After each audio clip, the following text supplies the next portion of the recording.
4వ కీర్తన. దేవుడు లేడని బుద్ధిహీనులు తమ హృదయములో అనుకుందురు. వారు చెడిపోయిన వారు అసహ్య కార్యములు చేయుదురు. మేలు చేయవాడు ఒకడును లేదు. వివేకము కలిగి దేవుని వెతుకువారు కలరేమో అని యెహోవా ఆకాశము నుండి చూచి నరులను పరిశీలించెను. వారందరూ దారి తొలగి బొత్తిగా చెడి ఉన్నారు. మేలు చేయవారు ఎవరునూ లేరు, ఒక్కడైనను లేడు. యెహోవాకు ప్రార్థన చేయక ఆహారం మురింగినట్లు నా ప్రజలను మృంగుచు పాపము చేయవారికి అందరికీ తెలివి లేదా? పాపము చేయువారు బహుగా భయపడుదురు. ఎందుకనగా దేవుడు నీతిమంతుల సంతానము పక్షముననున్నాడు. బాధపడు వారి ఆలోచనను మీరు తృణీకరించుదురు. అయినను యెహోవా వారికి ఆశ్రయమై ఉన్నాడు. సియోనులో నుండి ఇశ్రాయేలునకు రక్షణ కలుగును గాక. యెహోవా చెరలోని తన ప్రజలను రప్పించినప్పుడు యాకోబు హర్షించును, ఇశ్రాయేలు సంతోషించును. దేవుడితో పరిశుద్ధ కీర్తన దీవించుకున్నాక ఆమేన్. దేవుడు లేడు అన్నమాట ఎప్పుడైనా మీ నోటితో మీరు చెప్పారంటే దేవుడే లేడు అన్నమాట ఎప్పుడైనా అన్నారా మీరు? దేవుడు ఉన్నాడు అన్నమాట అన్నారా? ఏ దేవుడు అన్నమాట అన్నారా? ఏ దేవుడు కాపాడాడు కానీ అలాంటి మాటలు చేసేసారా? సో ఏకైక దేవుడు, నిజమైన దేవుడు మన యేసయ్య. ఆయన కాకుండా దేవుడు లేడు అన్న వేరే దేవతలు ఉన్నారు, దేవుళ్ళు ఉన్నారన్న ఏ దేవుడో నన్ను కాపాడారన్న అంతా కూడా బుద్ధిహీనులు చెప్పే మాట్లాడి మనం బయటకు అనకపోయినా మన హృదయంలో అనుకున్నా సరే మనము బుద్ధిహీనులు లిస్టులోకి వస్తాం కదా. వారు చెడిపోయిన వారు అసహ్య కార్యములు చేయగలరు, నేను చేయవాడు ఒక్కడు లేడు. మనం అటువంటి లిస్టులో లేకుండా 5వ చరణంలో చూసినట్లయితే, ఎందుకనగా దేవుడు నీతిమంతుల సంతానం పక్షమునున్నాడు. బాధపడు వారి ఆలోచనను మీరు తృణీకరించుదు. అయినను యెహోవా వారికి ఆశ్రయమై ఉన్నాడు. సియోనులో నుండి ఇశ్రాయేలునకు రక్షణ కలుగును గాక. యెహోవా చెరలోని ప్రజలను రప్పించినప్పుడు యాకోబు హర్షించును, ఇశ్రాయేలు సంతోషించును. లోకంలో ఎవరూ లేరు, ఎవరు అక్కర్లేదు అని మనం అనుకుని ఉండొచ్చు, కానీ ఎవ్వరు లేని వారికి కూడా దేవుడు ఆశ్రయంగా ఉన్నారు. అందరూ ఉన్నవారికి ఆయన ఆశ్రయం, ఎవరు లేని వారికి కూడా ఆయన ఆశ్రయం. అటువంటి ఆశ్రయుడైన దేవుణ్ణి ఆరాధన చేద్దాం. నిజముగా దేవుని మీద ఇంతవరకు నిందలు, దేవుని మీద ఎటువంటి పొరపాట్లు, ఎటువంటి దోషకులు చేస్తున్నావేమో, కానీ ఇక నుండి ఖచ్చితంగా ఆయన యొక్క వాక్యాన్ని అనుసరించి ఆయన యొక్క సత్యాన్ని గ్రహించి స్థిరముగా ఉంటూ స్థిరమైన మనస్సు గల వారిని ఆరాధన చేద్దాం. అటువంటి పరిశుద్ధతలోనికి దేవుడు మనందరినీ తీసుకొచ్చేలాగా మన 2 చేతుల పైకి కళ్ళు మూసుకొని కొద్దిసేపు ఆరాధన చేద్దాం. మన హృదయపూర్వకముగా మనసారా దేవుని యొక్క నామాన్ని కీర్తించి కొనియాడదాం, ఆయన్ని స్తుతిద్దాం, స్తోత్రిద్దాం, ఆయన యొక్క నామమునే గొప్ప చేద్దాం. స్తోత్రములు చెప్తాం.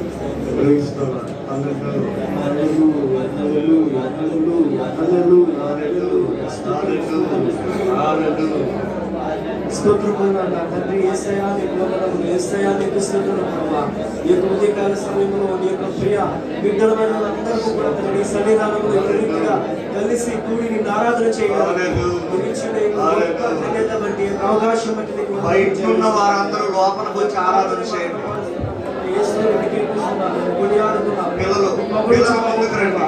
మీరు మహిమ పరుస్తున్నాం, మీకు నామములు గొప్ప చేయించున్నాం, ఆరాధన చేస్తున్నాం. యేసు నీకు వందనములు, యేసు నీకే స్తుతులు, యేసు నీకే స్తోత్రములు, స్తోత్రాలు ప్రభువా. హల్లెలూయా. పరిశుద్ధాత్మ దేవా, యేసు నీకు శక్తితో పుత్రుడా, మీరు ఆత్మతో నింపుని బలమును మాకు అనుగ్రహించు ప్రభువా. ఈ యొక్క గొప్ప ధన్యతనిచ్చినావు, ఈ భాగ్యమునిచ్చినావు, యోగ్యతనిచ్చినావు ప్రభువా. అందరి మధ్య ఆరాధన చేస్తున్నాం. ఇదే మహిమ పరుస్తున్నాం, రాముడు ఏం చేస్తున్నాం, అందరూ లోపలికి రండి, బయట ఎవరు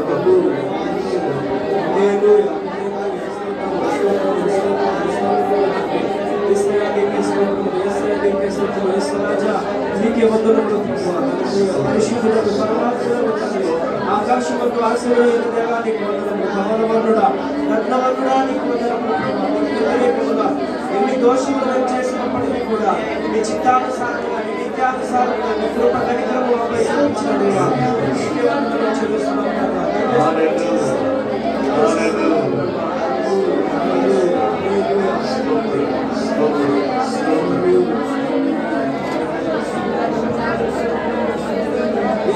కేవలం నీ కృప ద్వారా మాత్రమే కలుగుతున్నది. మాలో ఎటువంటి గొప్పతనం లేదు, మాలో ఎటువంటి కళాంతులు లేవు. కానీ కేవలం నీ ప్రేమ ద్వారా, నీ వాత్సల్యం ద్వారా, నీ భయం ద్వారా నిన్ను కీర్తించుకుని ఆడుచున్నాను.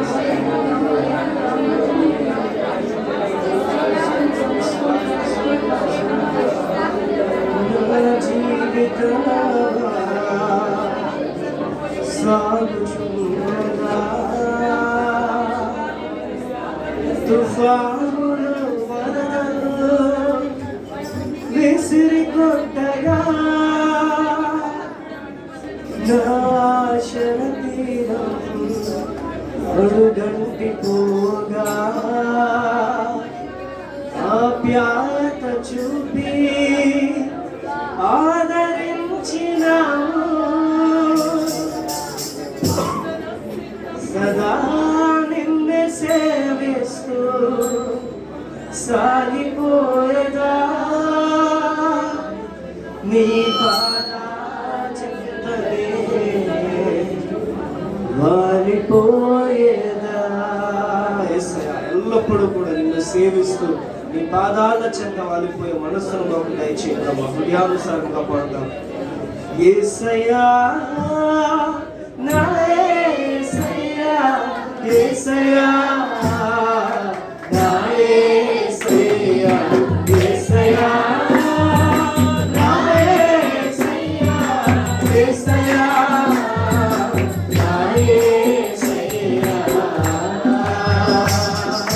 ప్రతిదీ ఉన్నానంటే నీ కృప, జీవిస్తున్నానంటే నీ కృప. ప్రతిదీ ఉన్నానంటే నీ కృప,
ఉన్నాడంటే నీ కృప జీవిస్తున్నాడంటే నీ కృప బ్రతికి ఉన్నాడంటే నీ కృప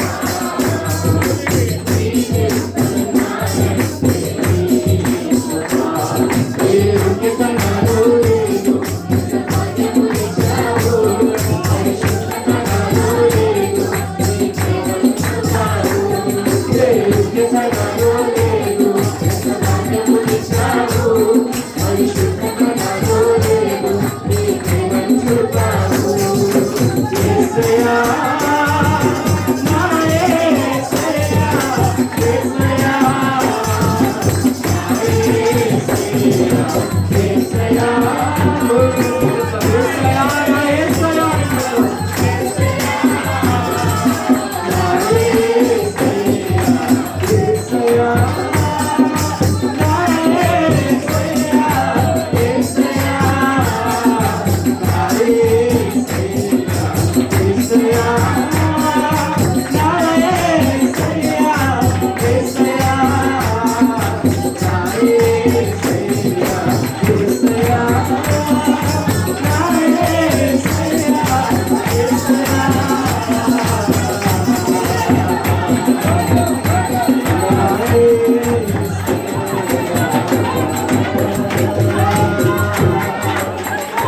పరిశుద్ధాత్మదేవా యేసయ్యా ఈ సమయంలో మేము బ్రతికి ఉన్నామంటే అది కేవలం నీ కృప మాత్రమేనయ్యా. జీవిస్తున్నామంటే నీ కృప మాత్రమే. ఎటువంటి యోగ్యత వల్ల లేదు ప్రభువా, ఎటువంటి అర్హత, ఎటువంటి ధన్యత మాకు లేదు ప్రభువా. నువ్వు చూపిన ఆ కృప బట్టి, నువ్వు చూపిన ఆ ప్రేమ బట్టి ప్రభువుని ఆరాధన చేస్తున్నాం ప్రభువా. నిన్నే మహిమపరుస్తున్నాం, నిన్ను మహిమపరుస్తున్నాం ప్రభువా. నిన్ను కీర్తించి నిన్ను చేస్తున్నాం ప్రభువా. ఈ యొక్క కీర్తనకారులు సెలవిచ్చిన రీతిగా ప్రభువా ఇశ్రాయేలులకు రక్షణ కలుగుతుంటున్నావు ప్రభువా. నీ చెరలోని నీ ప్రజలను ప్రభువా నీవు రక్షించినప్పుడు యాకోబు రక్షించును, ఇశ్రాయేలు సంతోషించును చెప్పిన కీర్తనకారులు సెలవిస్తున్నాను ప్రభువా. ఈ రీతిగా మమ్మల్ని రక్షించుకుని ఉన్నావు, మాకు సంతోషం అనుభవించు ప్రభువా. ఇంకా ఎలా విషయాలను రూపిస్తున్నాము మమ్మల్ని నీ చేతులకు సమర్పణ చేస్తున్నారా మమ్మల్ని స్వీకరించు, మా స్తుతియారాధన దయకొని మాకు సంతోషమును ఆనందమును మాకు ప్రసాదించండి. దీవించి ఆశీర్వదించి మనం అడుగుతున్నాం. ఎల్లప్పుడూ నిన్ను స్తుతించే మంచి మనస్సు మాకు దయచేయండి.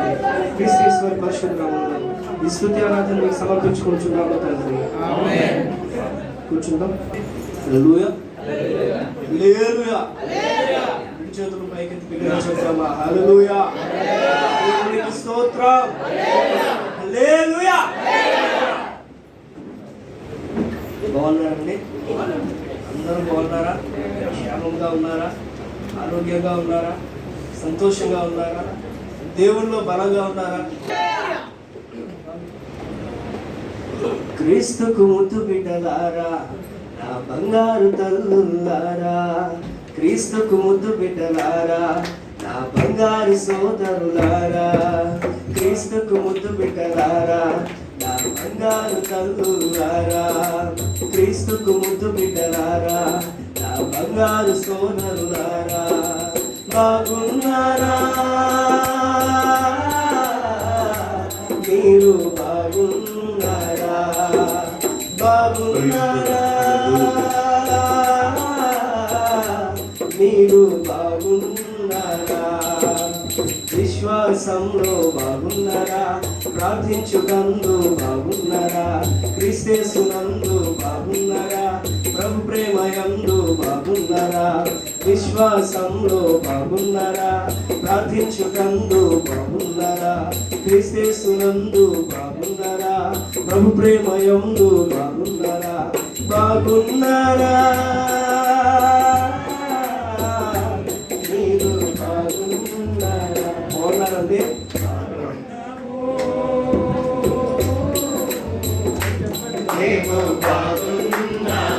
బాగున్నారా? బాగున్నాము.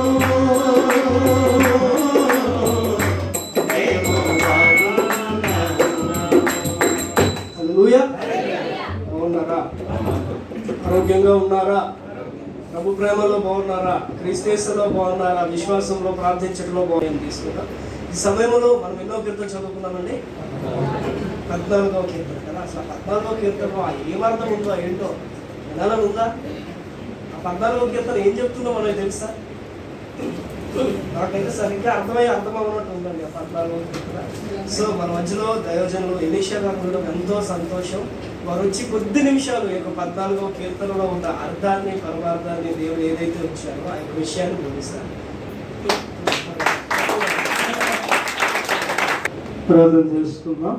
ప్రేమగల తండ్రి, నమ్మకమైన యేసు ప్రభువా, ఈ ఉదయకాల వేళలో కృపాసింహాసనమైన మీ పాదాలు సమీపించడానికి నాయన మీరు ఇచ్చిన తరుణాన్ని బట్టి స్తోత్రాలు. ఇంతవరకు ఆరాధనలో మీ నుండి మీ నామానికి మహిమ తెచ్చుకున్న విధానం కొరకే మిమ్మల్ని స్తుతిస్తున్నాను. ఈ సమయంలో మీ మాటలు చదవడానికైనా మీ సన్నిధిలో నిలవడానికైనా నేను యోగ్యుని కాదు, కానీ ప్రభువా వాక్యం అనేది ప్రజలు నీవారు. ప్రియ ప్రభువా, మీరు మా మధ్య నుండి మీ నామానికి మహిమను, సాతానుకు సిగ్గును శ్రేణిన మాకు ఆశీర్వాదకరంగా మలసమని నా ప్రభువు నా రక్షకుడైన యేసు ప్రభువారి సర్వశక్తిగల నామములో ప్రార్థన చేసి స్తుతించి అడిగి వేడుకొంచున్నాను తండ్రి, ఆమేన్. దేవునికి స్తోత్ర, హల్లెలూయా. ప్రభు అయిన యేసుక్రీస్తు నామానికి వందనాలు. కూడి వచ్చిన మీ అందరికి కూడా ఈ ఉదయకాల సమయంలో వందనాలు తెలియజేస్తున్నాం. ప్రత్యేకంగా పాస్టర్ గారికి ప్రత్యేక వందనాలు. యవ్వన కాలంలో దేవుని యొక్క సేవ కొరకు స్థిరపరచబడిన, బలపరచబడిన, ఏర్పాటు చేయబడిన మరి అభిషేకం యవ్వన పాస్టర్ గారికి వందనాలు. సమయంలో దేవుని యొక్క వాక్యాన్ని నేను చెప్పరు, కానీ వినాలని ప్రతి ఆదివారం వస్తాను.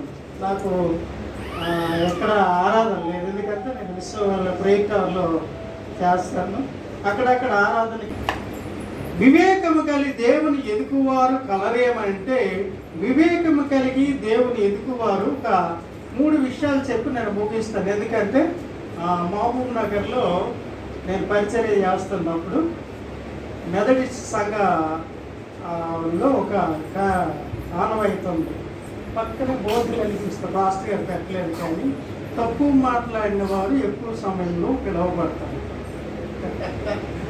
తక్కువ మాట్లాడిన వారు ఎక్కువ సమయంలో పిలువబడతారు, ఎక్కువ మాట్లాడిన వారు అసలు పిలువబడరు నమ్మి.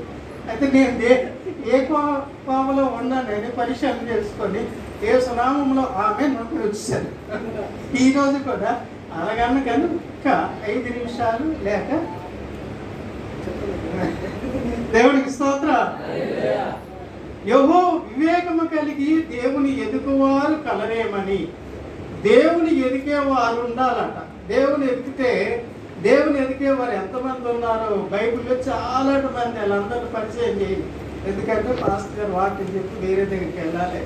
నేను కూడా మా సిస్టర్స్ అలా అంతమంది వచ్చి కొంత సమయం వాళ్ళతో నిన్నే వచ్చారు, వాళ్ళతో ఉండాలి, కానీ తప్పనిసరిగా వెళ్ళాలి, లేకపోతే మర్యాద లేదు. మా తమ్ముడికి అంత గెట్టు ఆగిపోయింది.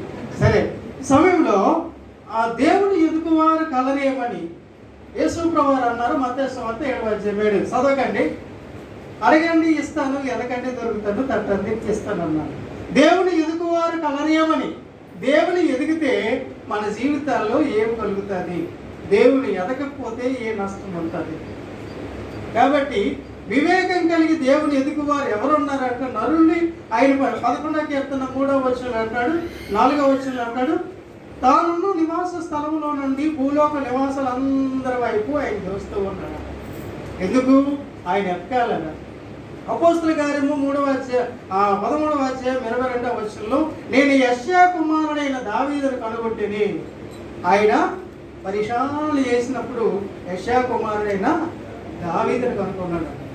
కాబట్టి ఆయన నా హృదయానుసారుడు, నా ఇష్టాన్ని స్నేహం చేయాలంటే 2 సైడ్లు కూడా ఒక బల్బు వెలగాలనుకోండి, న్యూట్రల్ ఫేస్ చాలా అవసరం.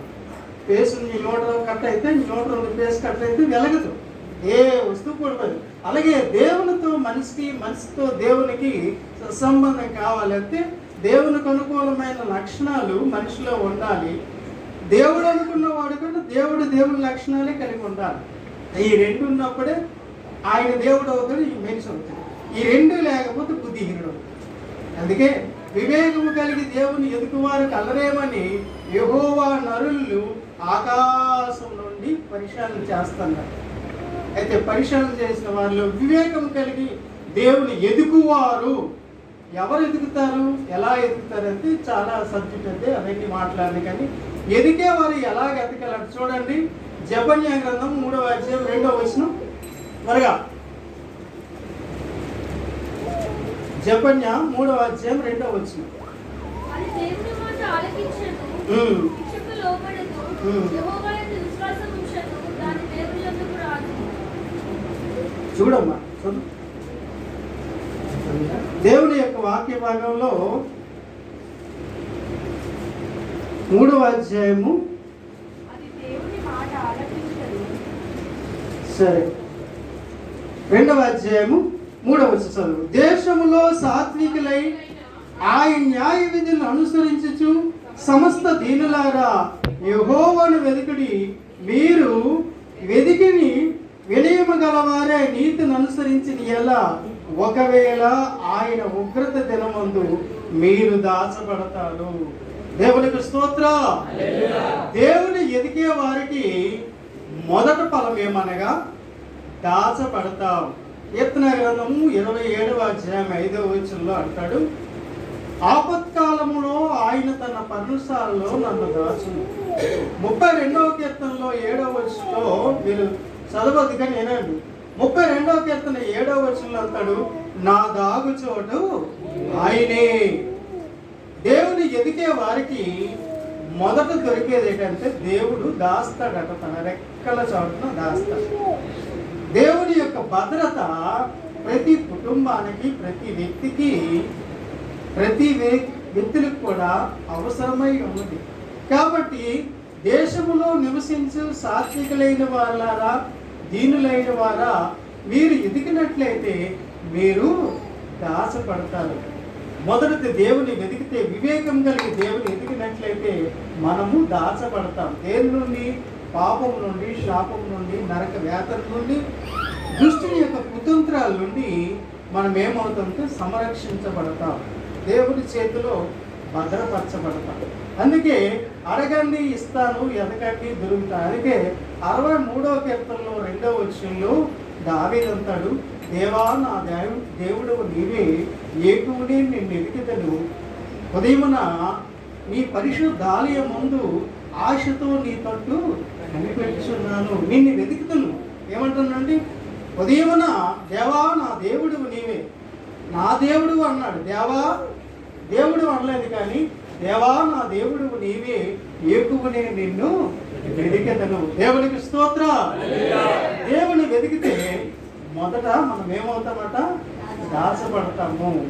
రెండవది దేవుని యొక్క వాక్య భాగంలో ఏముంటుందంటే చూడండి, పరిశుద్ధ బైబిల్ గ్రంథంలో నుండి కీర్తన గ్రంథము 11వ అధ్యాయము 16వ అధ్యాయం 11వ వచనం.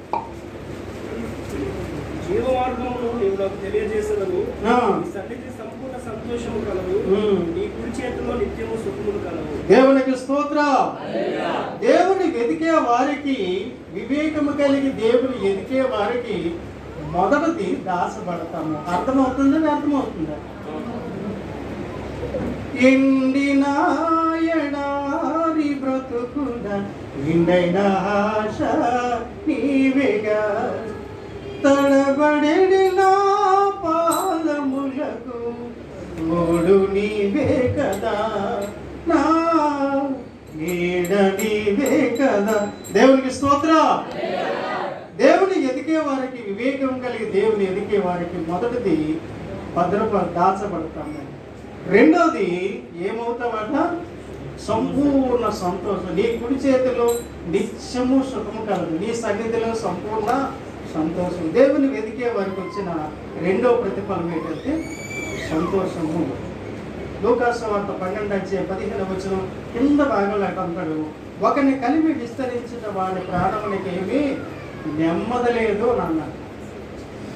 ప్రసంగి 5వ అధ్యాయం 10వ వచనంలో అంటాడు, ద్రవ్యమును అపేక్షించిన వాడు ద్రవ్యం చేత సంతోషాన్ని ఉండదు, ధనమును అపేక్షించిన వాడు ధనము చేత సంతోషాన్ని ఉండదు అని అన్నాడు. కాబట్టి దేవుని వెతికితే సంతోషం వస్తుంది. మూడోది కీర్తన గ్రంథం 24వ అధ్యాయము 5వ వచనంలో అంటాడు, దేవుని వెతికే వారికి ఆశీర్వాదకరంగా ఉంటారట. దేవునికి స్తోత్ర. కాబట్టి అందుకే అంటాడు, దేవుడు లేడని బుద్ధిహీనులు తమ హృదయంలో అనుకుంటారు, వారు చెడిపోయిన వారు, వారు అసహ్యకార్యం చేయవారు, వివేకము కలిగి దేవుని ఎదుగువారు కలరేమని యెహోవా నరులను ఆకాశము నుండి పరిచయం చేస్తున్నట. దేవుని వెతికేవారు మొదట దాచబడతారు. దేని నుండి దాచబడతారు? పాపం నుండి, శాపం నుండి, సాతాను యొక్క కుతంత్రాల నుండి మనిషి ఏమవుతాడంటే దాచబడతాడు. దేవుని వెతికేవారు సంపూర్ణమైన సంతోషము పొందుతారు. నిత్యము అందుకే దావీదు అంటాడు, నీవు నిత్య ఆశీర్వాదానికి కారకుడిగా నీ సేవకుని చేశావు. దావీదుని ఒక సర్వసాధారణమైన వ్యక్తిని తీసుకొచ్చి ఇశ్రాయేలు గోత్రం పైన రాజుగా చేశాడు. రాజుగా చేసి ఆయన దగ్గర అందుకే దావీదుని గురించి ఒక చక్కటి మాట ఉంటుంది. 2వ సమూయేలు గ్రంథము 8వ అధ్యాయం 6వ వచనంలో అంటాడు, అతడు పోవు చోటునల్లా యెహోవా అతన్ని కాపాడుచున్నాడు. దేవునికి స్తోత్ర. కాబట్టి దేవుడు కాపాడుతూ ఉన్నాడు. అంటే సంపూర్ణమైన సంతోషాన్ని ఇస్తాడు. మూడవది ఏంటంటే ఆశీర్వాదకరంగా మనల్ని తీర్చిదిద్దుతాడు. దేవుడు తన మాట దీవించుగాక.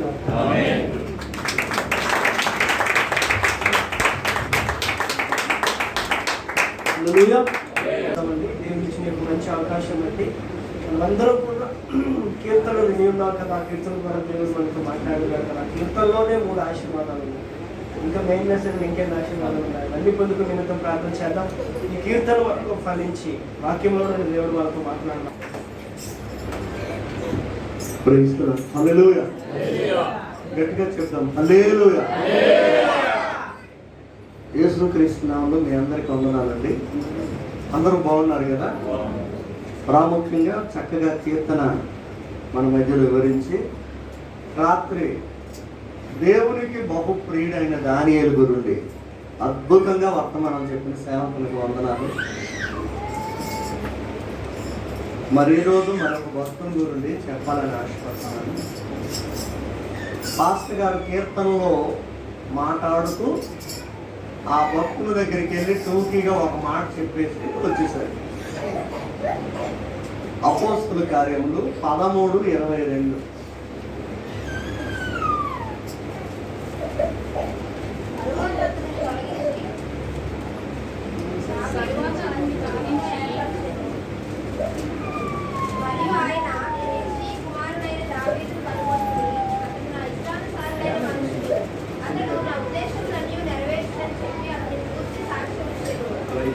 చాలండి, అందరూ జాగ్రత్తగా వినండి.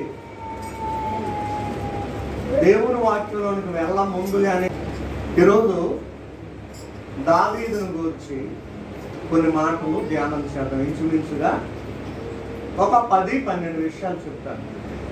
మరలా చదవండి. అపోస్తుల కార్యములు 13:22.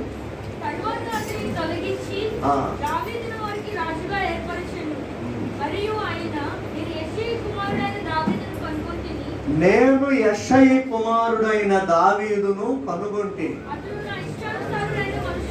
అతడు నా ఇష్టానుసారుడైన మనుష్యుడు.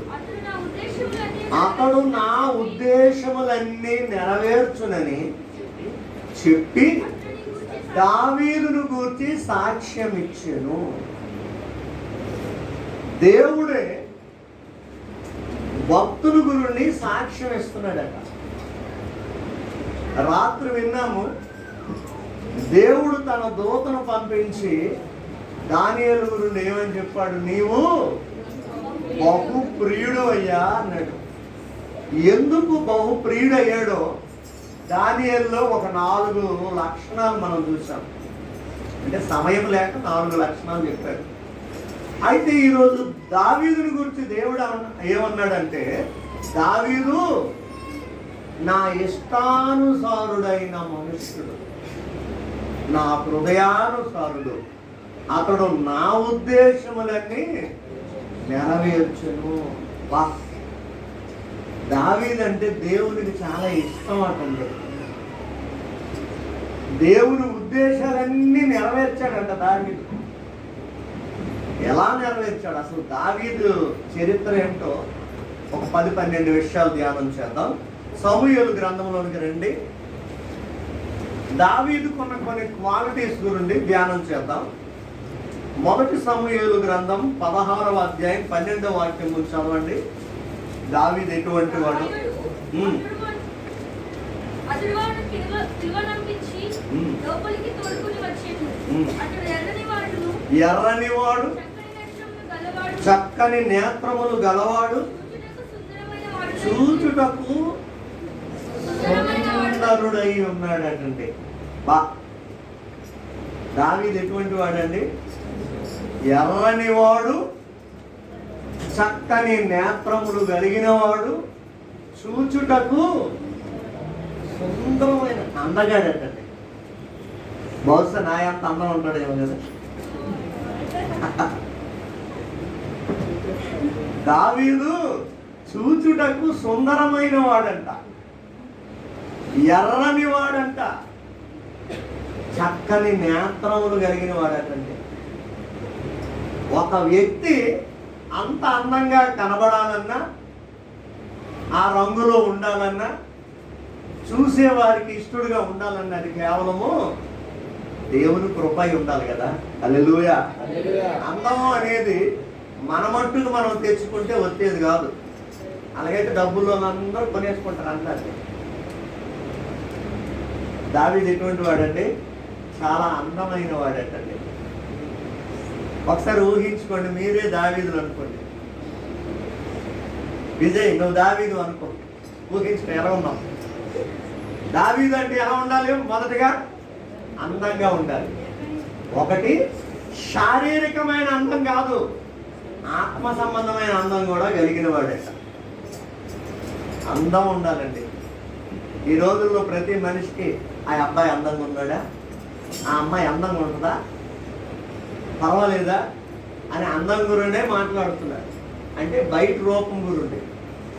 దావీదు లోపల బయట కూడా చాలా అందమైన వాడటండి. దేవుడిచ్చిన కృపది మొదటి లక్షణం. చదువుదాం. 17వ అధ్యాయం 25వ వాక్యం చదవండి. ఆ సమూయేలు గ్రంథంలో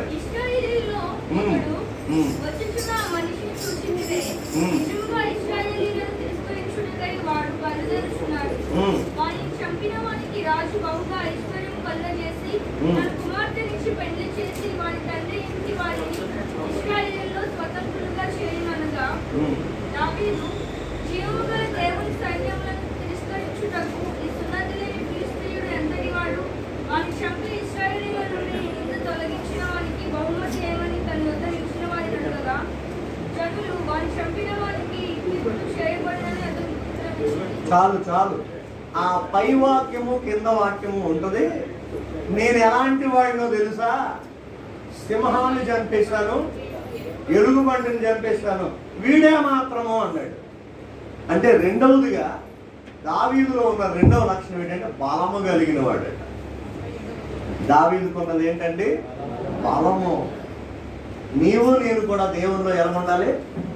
బలంగా ఉండాలి. ఆత్మీయతలో బలంగా ఉండాలి. ఎందుకంటే మన విరోధి అయిన సాతాను ఎవరిని మృంగుదునని వెతుకుచూ తిరుగుతున్నాడు. కనుక ఆయన్ని ఓడించాలి అంటే మనకు బలం కావాలి. శారీరకమైన బలమే కాదు, ఆత్మ సంబంధమైన బలం కావాలి. ఈ రోజుల్లో చాలా మంది క్రైస్తవులు బలహీనం అయిపోతున్నారు. పరిస్థితులను బట్టి బలహీనం అయిపోతున్నారు. అప్పులను బట్టి కొందరు బలహీనం అయిపోతున్నారు. రోగాలను బట్టి కొందరు బలహీనం అయిపోతున్నారు. ఆస్తులు ఎక్కువ అయిపోవడం వలన కూడా కొందరు బలహీనం అయిపోతున్నారు. కంప్లీట్ ఆరోగ్యం వచ్చినప్పుడు కూడా కొందరు బలహీనం అయిపోతున్నారు. దేవుళ్ళు బలహీనం అయిపోతున్నారు. జాగ్రత్త. స్థిరపడిన తర్వాత కూడా కొంతమంది బలహీనం అవుతున్నారు. జాగ్రత్త. దావీదు శారీరకంగా ఆత్మీయంగా కూడా మంచి బలము కలిగిన వాడు. మనం బలము కలిగిన ఉండాలండి. గొలియాతు లాంటి వారినైనా చంపగలిగిన స్థితి ఉండాలి. గొలియాతును చూసినప్పుడు అందరూ భయపడ్డారు. దావీదు మాత్రం వీడే మాత్రం అన్నాడు. ఎంత శ్రమ చూసినా, ఎంత కష్టం చూసినా, ఎంత శోధన నీ మీదకి వచ్చినా మన దృష్టికి ఎలా ఉండాలి? ఇదే మాత్రం నా ప్రభు దృష్టికి ఇది సింపుల్, తీసి పడేస్తాడు అన్నట్టు ఉండాలి. హల్లెలూయా. ఎంత ఘోరమైన పరిస్థితి వచ్చింది, మీరు ఎలాగండి ధైర్యంగా ఉండగలుగుతున్నారు అని అడిగినప్పుడు చెప్పాలి. యెహోవాయే నా బలము, ఆయనే నా ధైర్యం, ఆయనే నా నిరీక్షణ, ఆయనే నా కొండండి, ఆయనే నా బండ, ఆయనే నా సమస్తం, ఆయనను బట్టి నాకు ఈ బలము ధైర్యము అని చెప్పాలి. హల్లెలూయా. జాగ్రత్తగా గమనించండి. బలంగా ఉన్నారు మీరందరూ? బలహీనంగా ఉన్నారు. శారీరకంగా కూడా బలంగా ఉండాలని ఎంత ఆతృత పడతామో ఆత్మ సంబంధంగా మానసికంగా కూడా చాలా బలమైన వాడు దావీదు. అది ఆయన రెండవ లక్షణం. మూడవ లక్షణం చూడండి, అదే 17వ అధ్యాయము 20వ వాక్యం చదవండి. దావీదు ఉదయంలో లేచి ఒక కాపరికి గొర్రెలను అప్పగించి ఆ వస్తువులను తీసుకొని యెష్షయి తనకిచ్చిన ఆజ్ఞ చొప్పున ప్రయాణమైపోయాను. మూడవదిగా చాలు, సమూయేలు అనే ప్రవక్త యెష్షయి అనే ఒక తండ్రిని, నీ కుమారుల్లో ఎవరైనా ఉన్నారా ఇశ్రాయేలుకి రాజు కావాలి? మొదటి రాజు ఫెయిల్ అయిపోయాడు. ఎవరు? సౌలు ఫెయిల్ అయ్యాడు. ఎందుకు? దేవుడు ఆయన్ని ప్రేమించి తండ్రి గాడిదలు వెతికేవాడికి ఇశ్రాయేలు ప్రజలకి నాయకుడిగా పెడితే సరిగా పరిపాలించలేకపోయాడు, సరిగా ఉండలేదు, తనకిచ్చిన బాధ్యతను నెరవేర్చలేకపోయాడు. దేవుడు మనకి ఏదైనా ఒక చిన్న పనిని అప్పచెప్పాడు అనుకోండి, ఆ పని చిన్న పని అయినా నమ్మకంగా బాధ్యతగా చేయాలి. ఎవరైతే ఆ బాధ్యతను కోల్పోతారో ఆ పని దేవుడు ఏం చేస్తాడంటే మరొకరికి అప్పచెప్పేస్తాడు. నువ్వు చేయకపోతే మాని వేరొకరికి అప్పచెప్తాడు. ఒక సేవకుడే ఉన్నాడు అనుకోండి, బాధ్యతగా సరిగ్గా సేవ చేయలేదు అనుకోండి, తనకు అప్పచెప్పిన గ్రామంలో దేవుడు ఏం చేస్తాడంటే మరొక సేవకుడు పంపుతాడు. అరే నేను ఇక్కడ ఉంటుండగా నువ్వు మరలి ఎందుకో ఇక్కడికి వచ్చావని గొడవలు పెట్టుకోవడానికి వీల్లేదు, ఎందుకంటే నువ్వు బాధ్యతను సరిపోయావు కాబట్టి. అలాగే ఒక పనివాడు ఒక కంపెనీలో పనిచేస్తున్నాడు అనుకోండి, ఆ కంపెనీ యజమానుడు చెప్పినట్టుగా వాడు కరెక్ట్గా చేయలేదు అనుకోండి, అప్పుడు ఏం చేస్తాడు? మరొక వ్యక్తిని జాయిన్ చేసుకుంటాడు. అవునా? మనం కూడా అంతే కదా. ఏదైనా కొనుక్కోవడానికి వెళ్ళినప్పుడు అక్కడ సరైనది లేదనుకోండి, ఇక నాకు పక్క షాప్కి వెళ్ళిపోతాను. ఎందుకు అలాగంటాం? మన బాధ్యత మనం సరిగా, దేవుడు నీకు సంఘములో ఏదైతే బాధ్యత ఇచ్చాడో ఆ బాధ్యత నెరవేర్చాడు. కుటుంబంలో భార్యగా నీకు ఏదైతే బాధ్యత ఇచ్చాడో భార్యగా నీ బాధ్యతను నువ్వు నెరవేర్చాలి. భర్తగా నీకు ఇచ్చిన బాధ్యతను నువ్వు నెరవేర్చాలి. పిల్లలుగా దేవుడు మీకు ఇచ్చిన బాధ్యతను మీరు నెరవేర్చాలి. ప్రతి ఒక్కరు కూడా చేయవలసిన పనే. మొన్న బ్రిస్కిల్లో వాళ్ళ ఇంటికి వెళ్ళినప్పుడు సతీష్ కుమార్ గారు వాక్యం చెప్తున్నారు. ఒక అద్భుతమైన మాట అప్పుడే చెప్తున్నారండి. యోసేపు 17 సంవత్సరాల వయసు వరకు తండ్రి పెంపకంలో ఉన్నాడు. తర్వాత ఏమయ్యాడంటే అన్నదమ్ముల కుట్రను బట్టి గోతులు వేయబడి మొత్తానికి ఐగుప్తు దేశానికి బానిసగా అమ్మబడ్డాడు. ఇదంతా అయిన తరువాత తండ్రికి 130 సంవత్సరాల వయసు వచ్చింది, కరువు వచ్చింది. కరువులో అందరూ చచ్చిపోతున్నారు, ఈ తండ్రి కూడా చచ్చిపోవాలి, ముసలోడు. అప్పుడు యోసేపులో ఐగుప్తు బానిసగా వెళ్ళిన యోసేపు ఐగుప్తుకి ఏమయ్యాడు? నాయకుడు అయిపోయాడు. అప్పుడు ఏం చేశాడంటే యోసేపు, నా తండ్రి నన్ను చిన్నతనం నుండి పెంచి పోషించి సంరక్షించి తన బాధ్యత నెరవేర్చాడు. ఇప్పుడు నా తండ్రిని నా అన్నలను పెంచి పోషించే బాధ్యత నాది అని తన బాధ్యత తీసుకొని వారికి కావలసిన పోషణ పంపించాడు. ఆ పోషణ వచ్చిన 17 సంవత్సరాల తర్వాత తన తండ్రి చనిపోయాడు. హల్లెలూయా. 147వ సంవత్సరం వయసులో చనిపోయాడు. ఎవరు? యాకోబు. అంటే చిన్నప్పుడు తనను ఎంతకాలం తండ్రి పెంచాడో తండ్రి వృద్ధుడైపోయిన తర్వాత అంతకాలం కుమారుడు తండ్రిని పెంచాడు. అంటే రుణం తీర్చుకున్నాడు. చప్పట్లు కొట్టి ప్రభువుని తీర్చుకున్నాడు. నీ తల్లిదండ్రులు నిన్ను ఎంతకాలం పెంచారు? నువ్వు నీ తల్లిదండ్రులను ఎంతకాలం పెంచుతున్నావు? కామన్గా తల్లిదండ్రులు ఉద్యోగస్తులు అయితే 60 సంవత్సరాలకు రిటైర్మెంట్ అయిపోతారు, ఇంకా అయిపోయింది వాళ్ళకి. అప్పుడు నీ బాధ్యత తీసుకొని చిన్ననాటి నుండి నన్ను 25 సంవత్సరాలు పెంచారు కదా, 20 సంవత్సరాలు పెంచారు కదా, ఇప్పుడు మీరు కూర్చోండి, మిమ్మల్ని నేను పెంచుతాను. ఎంతమంది పిల్లలు అయితే ఇలా తీర్మానం చేసుకుంటారో వారందరూ బుల్లి యోసేపు. హల్లెలూయా. వాళ్ళందరూ యోసేపును పోలి నడుచుకున్నవారు అని అర్థం. యేసు ప్రభు వారు కూడా చిన్ననాటి నుండి 30 సంవత్సరాల వయసు వచ్చినంత వరకు తన తల్లిదండ్రులకు సహాయం చేశాడు. 30 సంవత్సరాల వయసు వరకు తల్లిదండ్రులకు లోబడ్డాడు ఆయన. అర్థమైందా? ఈ రోజుల్లో 30 సంవత్సరాల వరకు తల్లిదండ్రులకు లోబడిన వాళ్ళు ఉన్నారా? 3 సంవత్సరాల వయసు వస్తే పొద్దు గడిచేస్తున్నారు, మమ్మీని చూసి డాడీని చూసి. ఇంకా సంవత్సరం రాకముందు పెదవులు కలిసేస్తున్నారు పిల్లలు. ఈ జాన్ జోసెఫ్ వెళ్తున్నాడండి. పోయిన సంవత్సరం వాడు ఏంటంటాడో తెలుసా? పాస్టర్ గారు నా కోసం ప్రార్థన చేయండి, నరకంలో ఉండలేకపోతున్నాడు. ఎంతున్నాడు ఇదిగో ఈ బాధ. ఏమిరా నరకం అంటే, మా అమ్మ నాన్న నాకు పెద్ద నరకం అండి. వాళ్ళ ఇంట్లో నరకం, ఈ బాబుకి ఎప్పుడు నరకం తెచ్చిపోయింది. 2, 3 చదివాడు. జాగ్రత్త. అందుకే అయితే ఇక్కడ దావీదు చరిత్ర మనం ధ్యానం చేసుకుంటూ వస్తున్నాం. సౌలు తప్పిపోయాడు, అందుకని సౌలు బదులుగా దేవుడు దావీదును కోరుకున్నాడు. సమూయేలుకు అన్నాడు, నేను యెష్షై కుమారుని కోరుకున్నాను, యెష్షై కుమారుని తీసుకొచ్చి అభిషేకం చేయన్నాడు. అప్పుడు సమూయేలు పాస్టర్ గారు యెష్షై కబురు పంపితే ఆయన మొదటి 3 కొడుకుల్ని తీసుకొచ్చేసాడట. రాజుగా ఉండాలంటే మంచి హైట్ పర్సన్ అయి ఉండాలి, మంచి వెయిట్గా ఉండాలి, బలవంతులై ఉండాలి, యుద్ధం వచ్చి ఉండాలి. మా మొదటి 3కి బాగా వచ్చని వాళ్ళని తీసుకొస్తే సమూయేలు ప్రార్థన చేస్తుంటే దేవుడు అంటాడు, ఇలా 3 అన్ఫిట్ అని. ఓహో, మరి వీళ్ళే అన్ఫిట్ అయితే మరి ఇంకెందుకని సైలెంట్ అయిపోయాడు. నీకు మరి కుమారులు లేదా అన్నారు. ఉన్నారు కానీ మరొక 4 తీసుకొచ్చాడు, వ్యవసాయదారులు. ఈ 4 కొరకు ప్రార్థన చేస్తే వీళ్ళు కూడా అన్ఫిట్ అన్నాడు దేవుడు. అంటే మొత్తం ఎంతమంది? 7 అన్ఫిట్ అయిపోయారు.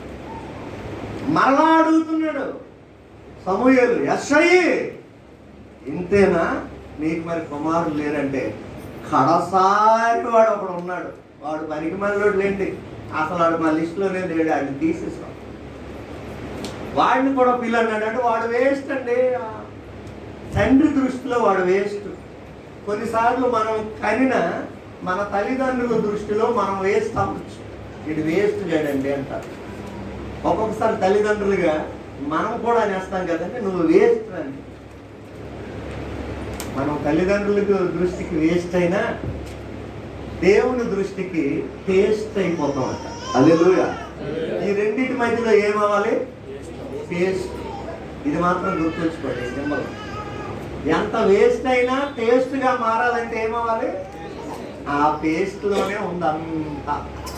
మీరు ప్రజెంట్ ఎవరైనా పేస్ట్ అవుతున్నారా? శ్రమను బట్టి, కష్టాలను బట్టి, నిందలను బట్టి, హింసలను బట్టి నీతిగా ఉన్నాను కానీ అందరూ నన్నే మాట్లాడతారండి. ఎంత పని చేస్తానండి, పశువులాగా నా మీదే పడతారండి. నేను ఎంత మంచిగా ఉంటానని చెడ్డ మాటలు ఆడుతున్నారండి. అంటే దాని అర్థం నువ్వేమవుతున్నావు? పేస్ట్ అవుతున్నావు. త్వరలో నువ్వేమైపోతావట? టేస్ట్ అయిపోతావు. హల్లెలూయా. కడసారి వాడు ఒకడు ఉన్నాడు అంటే వాడిని కూడా పిల్లన్నాడు. అప్పటికి దావీదు ఏం చేస్తున్నాడంటే బాధ్యతగా గొర్రెలు కాస్తున్నాడంట. దేవుడు నీకే పని అప్పచెప్పాడో ఆ పనిలో నమ్మకముగా ఉండాలి. ఇక్కడ మల్లిక అని ఒక అమ్మాయి ఉంది కదా మా ఇంటికి. రాత్రి 10 నేను చెప్పాను, అమ్మ ఉదయాన్నే మేము పాస్టర్ గారు నేను ఉదయాన్నే కాఫీ తాగాలి, 5:30 పావులకు 6 అయ్యేసరికి కాఫీ ఏమైనా చేయగలవా? ఎందుకంటే మాకు చేయడం రాదు, మీకు తెలిసిన విషయం కదా, కొత్తగా మర్యాద చెప్పడం అన్నీ ఉన్నాయి కానీ చేయడం ఒకటే రాదు. అలాగే పాస్టర్ గారు 5:35, 5:45 ఇంకా నేను సెల్ ఫోన్ చేస్తున్నాను, మల్లికకు ఫోన్ చేద్దాం కాఫీ చేద్దాం. పాస్టర్ గారు ప్రైజ్ లాడు ప్రైజ్కి రెడీ అయిన కాఫీ పట్టుకొని వస్తున్నానని చెప్తున్నాను. హల్లెలూయా. అంటే బాధ్యత, అంటే బాధ్యత గురించి చెప్తున్నాను. అభిషేక్ నిన్న ఒక మీటింగ్కి వెళ్ళాడు, యూత్ మీటింగ్కి వెళ్తున్నాము. మధ్యలో మన చర్చ్ బిలీవర్స్ ఒక ఫ్యామిలీ ఉన్నారు, వాళ్ళని ఖచ్చితంగా దర్శించాలి అన్నారు. పెందుర్తి నుండి మరలా కాంప్లెక్స్ రావడం చాలా కష్టమే, అయినా వెళ్ళి దర్శించి వాళ్ళకి ప్రేయర్ చేసి వచ్చాడు. బాధ్యత. హల్లెలూయా. మీలో కొంతమందికి కొన్ని బాధ్యతలు అప్పగించబడ్డాయి, మరి మీ బాధ్యతలు నెరవేరుస్తున్నారా? ఏమండి, కొంతమందికి అసలు బాధ్యత ఉండదు అంటారు. వీడికి బరువు బాధ్యత లేదు, వీడికి అలాగే తిరుగుతాడు ఊరి మీద, అలాగే తిరుగుతాడు. బరువులు లేవు, బాధ్యతలు లేవు, ఏమి అందట్లా. నేను కూడా తిరిగాను బాబు నీలాగా అంటారు అనమాట. వాళ్ళ అనుభవాలు పెడతారు. నేను కూడా తిరిగి తిరిగి తిరిగి అడిగి చివరికి తిరిగి ఎక్కడికే వచ్చాను. నువ్వు కూడా వస్తావు, జాగ్రత్త. అలాంటి పరిస్థితులు రాకముందే జాగ్రత్త పడాలి. ఎప్పుడైతే సమూయేలు గారు రమ్మన్నారని చెప్పారో దావీదుకి సంతోషంతో ఎదురు గంతులు వేసాడట. ఎందుకో తెలుసా? నేను పాస్టర్ గారిని చూస్తున్నాను. ఆ రోజుల్లో ప్రవక్తలు చూడాలంటే వారి జన్మ ధన్యమైనట్టేనండి. ఈ రోజుల్లో ప్రవక్తలు అంటే ఏమీ లేదు, సింపుల్గా పడేస్తున్నారు. పాస్టర్ గారు అలేమని చెప్పారు, శనివారం హౌస్ విజిట్ ఇంకా రావద్దని చెప్పి అండి ఇంటి దగ్గరే ఉండి ప్రైజ్ లార్డ్ బ్రదర్ అంటే ఇప్పుడే మేము ఎక్కడ పోయి వెళ్తున్నాం పాస్టర్ గారు, రేపు ఎలాగ కలుస్తాం కదా, కలుసుకున్నాం. అవసరం లేకుండా అయిపోయేది ఈ రోజుల్లో ప్రవక్తలు, సేవకులు, పాస్టర్లు అంటే. ఆ రోజుల్లో ఒక దైవజనుడిని చూడాలంటే జన్మ ధన్యం అయిపోయినట్టు ఫీల్ అయ్యేవారట. అందుకని సమూయేలును చూస్తున్నానన్న ఆనందం తన తండ్రి కబురు పెట్టాడు రమ్మని. చూడండి, అక్కడ తండ్రి చిత్తము నెరవేరుస్తున్నాడు, దైవజనుడిని చూడాలని ఆశపడుతున్నాడు. మనకి రెండు ఆశల్లో మన పని కూడా మర్చిపోతాం. కొన్నిసార్లు సంతోషం ఎక్కువ అయినప్పుడు మన పనులు కూడా మర్చిపోతాం. అప్పుడు ఏం చేశాడంటే బాధ్యతగా ఒక కాపరిని పిలిచి, మరలా నేను వస్తాను, కాసేపు ఈ గొర్రెలు చూసుకో అని బాధ్యతగా అప్పచెప్పాడు. హల్లెలూయా. కొంతమందికి బాధ్యతలు తెలియదు కనుక మూడవదిగా దావీదులో ఉన్న లక్షణం ఏంటంటే బాధ్యత కలిగినాడు. మొదటి ఏంటండి? అందమైన వాడు. రెండవది బలమైన వాడు. మూడు బాధ్యత. నాలుగో విషయం చదవండి. ఆ సమూయేలు గ్రంథం ఎక్కడి నుండి ఎక్కడికి మనం వెళ్ళొద్దు. 18వ అధ్యాయము 5వ వాక్యం సార్ చూడండి. సౌలు తనను పంపిన చోట్లకెళ్ళను పోయి సుబుద్ధి కలిగి పని చేసుకుని వచ్చాను కనుక సౌలు యోధుల మీద అతన్ని నియమించాను. ఏం బుద్ధి అండి? 14వ వాక్యం చదవండి. మరి దావీదు సమస్త విషయములలో సుబుద్ధి కలిగి ప్రవర్తింపగా యెహోవా అతనికి తోడుగా ఉండెను. 15వ వాక్యం చదవండి. దావీదు మిగిలిన సుబుద్ధి గలవాడై ప్రవర్తించుట సౌలు చూచి మరి అధికముగా అతనికి భయపడెను. రైట్. నాలుగవదిగా దావీదు సుబుద్ధి కలిగిన వాడేటండి. ఏ బుద్ధి? బుద్ధుల్లో కూడా రకాలు ఉన్నాయేంటి? బుద్ధి, సుబుద్ధి, దుర్బుద్ధి కదా. దావీదు సమస్త విషయములలో సుబుద్ధి కలిగి అన్నాడు. ఏ ఏ విషయాల్లో సుబుద్ధి అండి? పౌలు తిమోతికి చెబుతూ, తిమోతి నీ యవ్వనమును బట్టి ఎవరు నిన్ను తృణీకరించకుండా నిన్ను నీవు కాపాడుకోవాలంటే 5 విషయాల్లో జాగ్రత్త అన్నాడు. ఏంటవి? మాటలోను, ప్రవర్తనలోను, ప్రేమలోను, విశ్వాసములోను, పవిత్రతలోను మాదిరిగా ఉండు అన్నాడు. సమస్త విషయాలంటే ఈ 5 విషయాల్లో. ఏ ఏ విషయాల్లోనండి? మాటల్లో సుబుద్ధి కలిగిన వాడు, ప్రవర్తనలో సుబుద్ధి కలిగిన వాడు, ప్రేమలో సుబుద్ధి కలిగిన వాడు, విశ్వాసములో సుబుద్ధి కలిగిన వాడు, పవిత్రతలో సుబుద్ధి కలిగిన వాడు. సమస్త విషయములలో దావీదు సుబుద్ధి కలిగి ఉన్నాడు కనుక యెహోవా అతనికి తోడుగా ఉన్నాడట. దావీదు సుబుద్ధి కలిగి ఉన్నాడు కనుక రాజు కూడా ఆయన్ని చూసి భయపడేవాడట. దావీదు సుబుద్ధి కలిగి ఉన్నాడు కనుక ప్రజలందరూ ఆయన్ని మెచ్చుకునేవారటండి. హల్లెలూయా. మరి నీ బుద్ధి ఎలాంటిది? పిల్లలు మీ బుద్ధులు ఎలా ఉన్నాయి? తల్లులు మీ బుద్ధులు ఎలా ఉన్నాయి? ఎలా ఉన్నాయి బుద్ధి? బుద్ధి లేదా అంటారు. కొంతమందికి బుద్ధి లేదు, 6 గంటల కంటే 7 కొత్త నీకు బుద్ధి లేదు, నువ్వు మనిషివా పశువా అనొచ్చా? అనకూడదు కదండి. బుద్ధి లేదు, పాటలు పాడగలిగిన వారు పాటలు అప్పుడు రావాలి కదా, నీకు బుద్ధి లేదు. వాయిద్యాలు కొట్టడం వచ్చినాడు వాయిద్యాలు కొట్టేటప్పుడు ఆరాధన చేసినప్పుడు రావాలి, నీకు బుద్ధి లేదు. నమ్మి బాప్తిజం పొంది రక్షణ పొందిన యవనస్తుడు సమయానికే లేవాలని తెలియదా, నీకు బుద్ధి లేదు. ఎందుకు ఇలాంటి మిస్టేక్స్ జరుగుతున్నాయి అంటే బుద్ధి లేక. బుద్ధి లేని వాళ్ళు గుణాలు ఎలాగుంటాయంటే తండ్రి మాట వినరటండి, తల్లి మాట వినరట. బుద్ధి లేని బుద్ధి లేని వాళ్ళ గుణం ఇంటి పట్టునుండరట. బుద్ధి లేని వాళ్ళ గుణం స్నేహితులు అంటే ఎక్కువ ఇష్టం అంట. బుద్ధి లేని వాళ్ళు తన గుణం ఊరు మీద తిరుగుతారట. బుద్ధి లేని వారు తన గుణం తన ఆస్తి అంతా ఇష్టానుసారంగా వేస్ట్గా పాడు చేసుకుంటారట. అంటే చిన్న కుమారుడిని బట్టి మనకు తెలుసుకోవచ్చు బుద్ధి లేనివాడు ఎలాగ ప్రవర్తిస్తాడా అనేది. లోకా సువార్తలో ఉన్న తప్పిపోయిన కుమారుడు చరిత్ర చదివితే బుద్ధి లేనివాడు సంగతి ఎలా ఉంటుందో అక్కడ పర్టికులర్గా రాసిస్తాడు. దావీదైతే సుబుద్ధి కలిగి ప్రవర్తించేవాడు. హల్లెలూయా. ఇది దావీదులో ఉన్న 4వ లక్షణం. నీ బుద్ధి ఎలాగ ఉంది, జాగ్రత్త. ఇక 5వ విషయం చూద్దాం, చూడండి. 1 సమూయేలు గ్రంథం 18:30. ఫిలిష్తీయులు సర్దారులు యుద్ధమునకు బయలుదేరుచు వచ్చింది. వారు బయలుదేరినప్పుడెల్లను దావీదు బహు వివేకము కలిగి ప్రవర్తించుచు రాగా సౌలు సేవకులందరికంటే అతని పేరు బహు ప్రసిద్ధికి ఎక్కింది. 5వదిగా మంచి వివేకము కలిగిన వాడటండి, వివేకి. మన దేవుని గురుని ఏమని పాడుతాం? మహావివేకి యేసయ్య అంటాం. దేవుడు మహావివేకి అయితే దావీదు వివేకం కలిగినాడు. వివేకం అంటే ఏంటి? వివేకము లేదా వివేచన అంటే అర్థం ఏంటండి? ఏది మంచో ఏది చెడ్డో, ఏ పరిస్థితికి ఎలా ఉండాలో, ఎవరి దగ్గర ఎలా మసులుకోవాలో అలా మసులుకోవడమే వివేకం.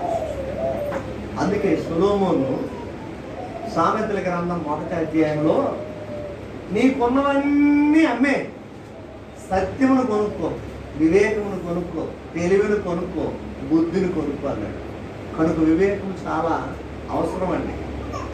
అదే సొలొమోను అంటాడు, వివేకము లేని సుందర స్త్రీ పంది ముక్కునున్న బంగారు కమ్మిలాంటిది.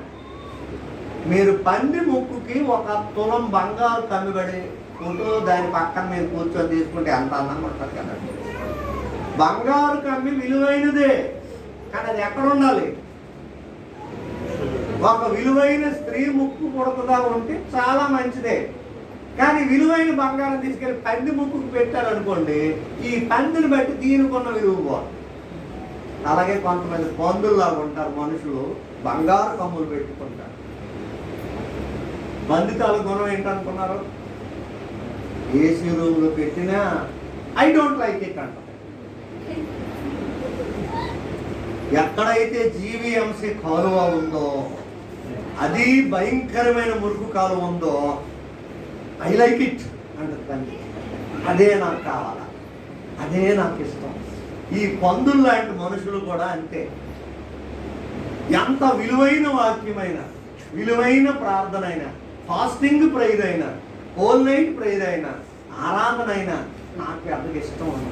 ఎక్కడైతే సీరియల్స్ ఉంటాయో, సినిమాలు ఉంటాయో, అల్లర్లు ఉంటాయో, తిరగడాలు ఉంటాయో, తిట్టుకోవడాలు ఉంటాయో, డ్యాన్స్లు ఉంటాయో, అక్కడికి నన్ను తీసుకెళ్ళండి అంటారు. ఇది బందితాలు బుద్ధి. మనుష్యుడు దేన్ని ద్వేషిస్తాడో, విసర్జిస్తాడో దాన్నే తీసుకొని తింటాడు. అది బందితాలు బుద్ధి. జాగ్రత్త. దావీదు సుబుద్ధి కలిగి ప్రవర్తించడం చూసి అందరూ ఆయనకి భయపడేవారు. జాగ్రత్త. ఇది ఎన్నో లక్షణం అండి? 5వ లక్షణం. వివేకము, వివేకము 5వ లక్షణం. నెక్స్ట్ చూడండి, 22:14 చదవండి. 1 సమూయేలు గ్రంథమే. అహీమెలెకు రాజునకు అల్లుడై నమ్మకస్తుడై ఆలోచనకర్త అయిన నీ నగరిలో ఘనత వహించిన దావీదు వంటి వారు నీ సేవకులందరిలో ఎవడున్నాడు? రైట్, నమ్మకస్తుడు. దావీదు ఎవరండి? అదే రిఫరెన్స్ మళ్ళీ చదివి ఇంకొక గుణం కూడా అందులో ఉంది. ఆలోచనకర్త. ఎవరండి? ఘనత వహించేవాడు. అదే రిఫరెన్స్ లో మరొక మాట కూడా ఉంది, ఆలోచనకర్త. అసలు ఆలోచనకర్త అనే పేరు ఎవరికి ఉంది? 9:6 ఆశ్చర్యకరుడు. దేవుడికున్న పేరు, యేసు ప్రభు వారికి ఉన్న పేరు, యేసు ప్రభు వారికి ఉన్న తీరు, యేసు ప్రభు వారికి ఉన్న లక్షణం ఈయనకు కూడా కలిగిందంటే, అంటే యేసు లాంటి వాడుగా కనబడుతున్నాడు. హల్లెలూయా. ఇదండి దావీదుకున్న మరొక లక్షణాలు. మరొక మాట చూడండి, 1 సమూయేలు గ్రంథం 23:4-5 చదవండి. దావీదు మరలా యెహోవా యొద్ద విచారణ చేశాను. నీవు లేచి కెయీలాకు వెళ్ళుము, ఫిలిష్తీయులను నీ చేతికి అప్పగించుదునని యెహోవా సెలవీయగా, దావీదును అతని జనులను కెయీలాకు వచ్చి ఫిలిష్తీయులతో యుద్ధం చేసి వారిని లెస్సగా హతము చేసి వారి పశువులను దోచుకొని వచ్చింది. చాలు. మరలా మరలా మరలా మరలా దేవుని దగ్గరికి వెళ్ళి అడిగేవాడు. అంటే సహనము కలిగిన వాడు. దావీదులో ఉన్న మరొక గుణం ఏంటంటే సహనం. ఏదో ఒక ఇన్సిడెంట్ జరిగినప్పుడు వెంటనే ఏదో వెళ్ళి పడిపోవడం, చంపేయడం, శత్రువుల్ని దోచుకోవడం, అది కాదు. మరలా దేవుని దగ్గరికి వెళ్ళి కనిపెట్టి, మరలా వెళ్ళి కనిపెట్టి దేవుడు ఎలాంటి నడిపింపిస్తాడో దాన్ని బట్టి ఆ కార్యక్రమం చేద్దామని ఆలోచించి సహనం వహించేవాడు. మనలో కొంతమందికి కొన్నిసార్లు సహనం కోల్పోతాం. ఎప్పుడు ఏదనుకుంటే అది వెంటనే అయిపోవాలి, లేకపోతే తట్టుకోం కదండి. లేకపోతే ఉండలేము, అసలు ఊరుకోలేమంతే. అనుకున్న వెంటనే అయిపోవాలంతే. ప్రభా నేను అనుకున్నాను, నాకు అయిపోవాలంతే. మరి సహనం ఉండదు, కోల్పోదాం. కానీ దావీదైతే ప్రతి విషయాన్ని క్షుణ్ణంగా దేవుని దగ్గర సహనంతో ఓర్పుతో కనిపెట్టి చూసేవాడటండి. మరి నీకు సహనం ఉందా? మీలో ఎవరైనా ఒక విషయం గురించి సంవత్సరం నుండి ప్రార్థన చేసేవారు ఉన్నారండి? ఏదో ఒక పాయింట్ ఎవరైనా ఉన్నారా? సంవత్సరం నుండి ఒకరే చెప్తారు. సరే, మీలో ఎవరైనా 5 సంవత్సరాల నుండి ఈ విషయంలో నేను ప్రార్థన చేస్తున్నానండి, ఇంకా నేను అనుకున్నది జరగలేదు కానీ ఇంకా నేను ప్రార్థన చేస్తున్నాను, ఇంకా చేస్తూనే ఉంటానన్న వాళ్ళు ఎవరున్నారా? 5 సంవత్సరాల నుండి ప్రార్థన చేస్తున్నాను.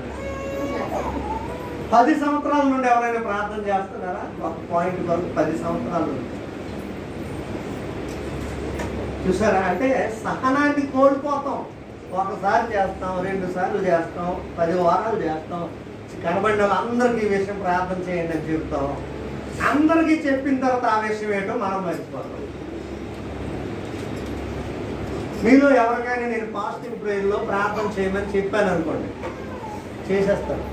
సిస్టర్ గారు ఇప్పుడు ఏం ప్రార్థన చేశారంటే, మీరు ఎవరెవరి కోసం చేయమన్నారు కదండి, చేశాను మర్చిపోయాను అంటే నువ్వు చేసిన ప్రార్థన వెంటనే మర్చిపోతున్నావు. ఎంత సహనం ఉందనేంటి, ఎంత ఓర్పు. అబ్రహాము తనకి దేవుడు ఇచ్చిన వాగ్దానం కొరకు ఎంతకాలం కనిపెట్టాడు? ఎంతకాలం కనిపెట్టాడండి? 24 సంవత్సరాలు దాటితే 25వ సంవత్సరంలో దేవుడు కార్యం చేశాడు. అబ్రహాం పిలువబడినప్పుడు ఆయన ఏజ్ ఎంత? 75. ఇస్సాకు పుట్టినప్పుడు ఆయన ఏజ్ ఎంత? 100 సంవత్సరాలు.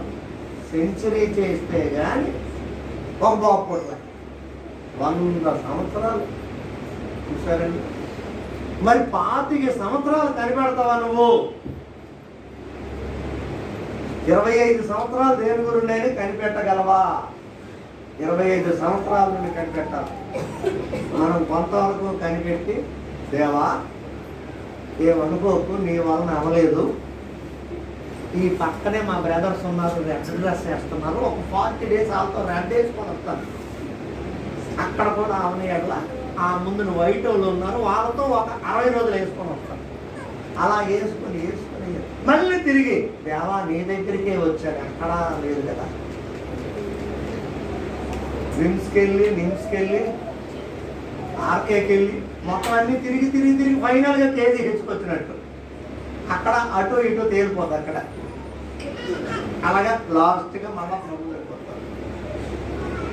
కనుక ఈ రోజు నుండి ఏ విషయం అయితే ఒక నువ్వు మర్చిపోయేవేమో ప్రార్థన, మరలా అది జ్ఞాపకం చేసుకొని మళ్ళీ కంటిన్యూ చేయి. ఖచ్చితంగా దేవుడు ఆన్సర్ ఇస్తాడు. హల్లెలూయా.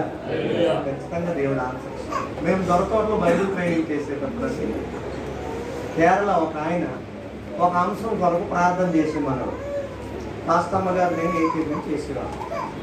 ఒకరోజు వచ్చింది, మళ్ళా అదే కంటిన్యూ ప్రార్థన చేస్తుంటే ప్రార్థనలో ఆమె అనేసాడు ఆయన.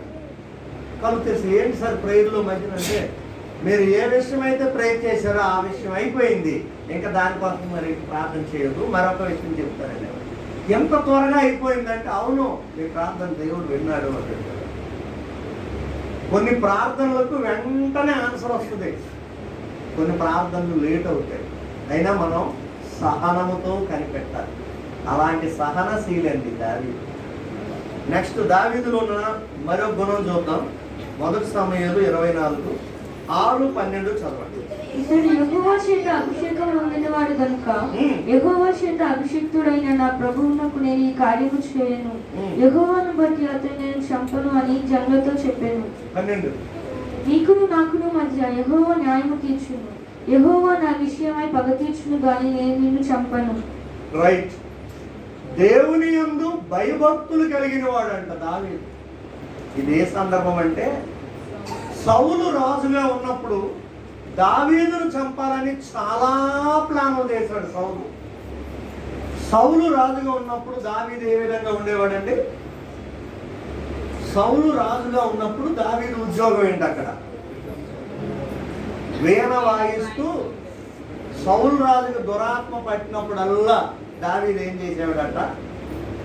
పాటలు పాడేవాడట. సితార పట్టుకుని పాటలు పాడితే సౌల్లో ఉన్న దురాత్మలు పోయేవాడు. అది ఆయన ఉద్యోగం. ఒరే బాబు, నువ్వు ఇక్కడ గొర్రెలు కాయొద్దునైనా, నీకు నెల నెల నేను శాలరీ ఇస్తాను, ఇక్కడ ఉండిపో అని రాజుగారి దగ్గర ఉన్న కొంతమంది మంత్రులు ఏం చేశారంటే, దావీదా నువ్వు ఇంకా గొర్రెలు కాపరగా వెళ్ళకు, ఇంతవరకు కాసిన చాలు, మేము జీతం ఇస్తాం, నువ్వు ఇక్కడ ఉండిపోవాలి, రాజ్యంలో ఉండాలి. ఎందుకు?